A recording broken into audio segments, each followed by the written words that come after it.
Magluto tayo ng molo. Bawang, sibuyas. Ilagay natin yung ating hinimay na chicken.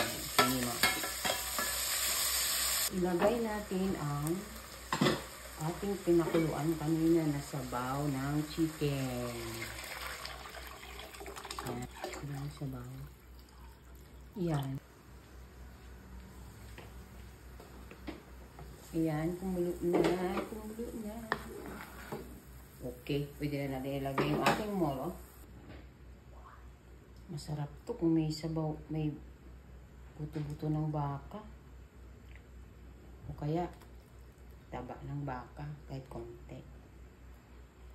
Nag-crave lang ako ng mushroom. Sana masarap. Kasi first time ko maglagay ng mushroom ng ganitong luto. Sana masarap siya.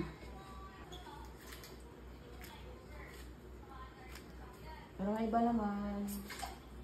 May iba naman ang ating luto. Ayan, malapot na siya. Tikman na natin.